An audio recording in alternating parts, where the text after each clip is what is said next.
আসসালামু আলাইকুম। আশা করছি সবাই অনেক ভালো আছেন। আজকে আমি আপনাদেরকে স্পেশাল একটি পরোটা তৈরি করে দেখাবো। এটা হচ্ছে লাচ্ছা পরোটা। এই লাচ্ছা পরোটাটা আমাদের দেশে খুবই জনপ্রিয়।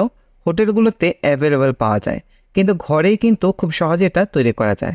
আজকে আমি আপনাদেরকে খুব সহজে লাচ্ছা পরোটা তৈরি করে দেখাবো। চলুন তাহলে শুরু করা যাক। লাচ্ছা পরোটা তৈরি করার জন্য এখানে আমি 2 কাপ পরিমাণে ময়দা নিয়ে নিয়েছি।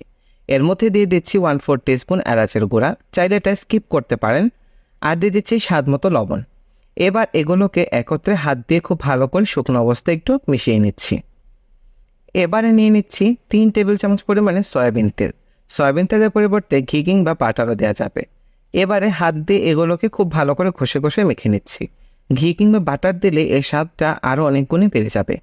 খুব ভালো করে হাত দিয়ে এভাবে এটাকে ঘষে ঘষে মেখে নিচ্ছি।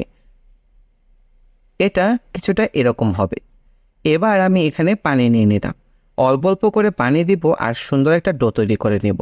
এই ডোটা খুব বেশি শক্তও হবে না, আবার খুব বেশি নরমও হবে না।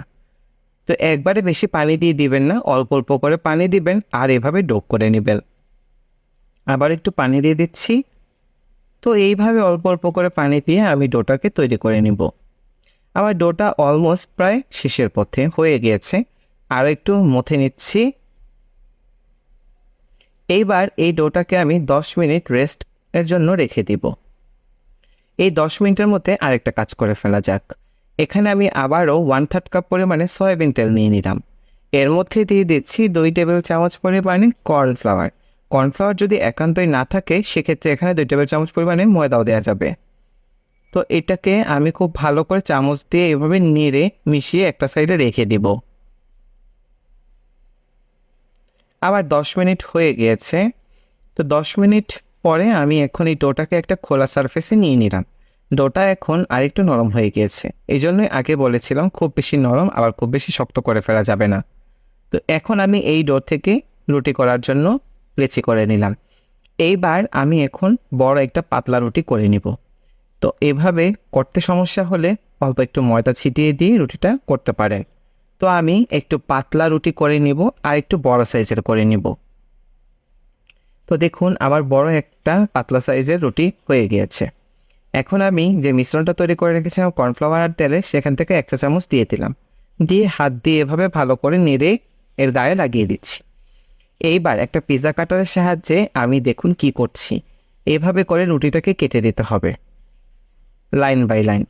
তো এটা আপনাদেরকে ভিডিওটা দেখিয়ে আসলে বুঝতে হবে, আর এই কাজটা করতে হবে। যত চিকন চিকন করে করবেন লাচ্ছা পরোটার লেয়ারগুলো ততটাই চিকন হবে। তো সুন্দর করে আমি এভাবে এটাকে কেটে নিলাম। এইবার একটা সাইড থেকে এই পরোটার রুটিটাকে আমি ফোল্ড করে নিলাম, করে এখন একটু হাত দিয়ে টেনে টেনে এভাবে লম্বা করে দিচ্ছি। এবার এটাকে স্পাইরাল শেপে গোল করে নিলাম। এখন আমি এটাকে হাত দিয়ে একটু চেপে আবার বেলুন দিয়ে বেলে নিচ্ছি। আপনারা চাইলে বেলুনের সাহায্যে হাত দিয়ে টেনে টেনে ওইটা রুটিটা করতে পারবেন, তবে বেলে নিলেই ভালো। এভাবে করে সবগুলো পরোটা বানিয়ে নেব। আর এখন আমি চুলায় একটা ফ্রাইং প্যান দিয়ে দিলাম। ফ্রাইং প্যানটা বসে একটু গরম হওয়া পর্যন্ত অপেক্ষা করছি। তো ফ্রাইং প্যানটা গরম হয়ে গিয়েছে। কোনো তেল ছাড়াই প্রথমে আমি একটা পরোটা এখানে দিয়ে দিলাম। দিয়ে একটু এপাশ ওপাশ ভালো করে ভেজে নিব। এখনও তেল দেওয়ার কোনো দরকার নেই।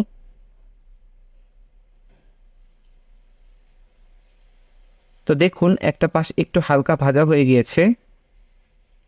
তো এভাবে দুইটা পাশ 1 মিনিটের মতো হালকা একটু ভেজে নিব। এইবার এখানে আমি তেল দিচ্ছি। লাচ্ছা পরোটা ভাজতে খুব বেশি একটা তেল লাগবে না, অল্প একটু তেল দিয়ে পরোটাটা ভাজা যাবে, এবং এই পরোটাটা চুলার আঁচটাকে লোতে রেখে অল্প আঁচে ভাজতে হবে। তো আস্তে ধীরে এই পরোটাকে ভেজে নিব। আপনি যত সময় নিয়ে এটা ভাজবেন এটা ততটা ক্রিস্পি হবে খেতে। তো দেখুন আমি এভাবে নেড়ে চেড়ে পরোটাটাকে অলমোস্ট ভেজে ফেলেছি। এখন এটাকে আমি তুলে নিব। আমি লাচ্ছা পরোটাটা একটু ক্রিস্পি পছন্দ করি, তাই আমি এভাবে ভেজেছি। আপনারা যদি একটু সফট চান সেক্ষেত্রে আপনারা আরেকটু কম সময়ে ভেজে নেবেন, অথবা চুলার আঁচটা একটু বাড়িয়ে দিয়ে ভেজে নেবেন। দেখুন আমার পরোটাগুলো ভাজা হয়ে গেছে এবং দেখতে কতটা সুন্দর হয়েছে। এখন আমি একটা পরোটা আপনাদেরকে ছিঁড়ে দেখাবো এটা যে কেমন হলো। তো আমি একটু খাস্তা পরোটা পছন্দ করি, তাই আমার এটা বেশ সুন্দর খাস্তা হয়েছে।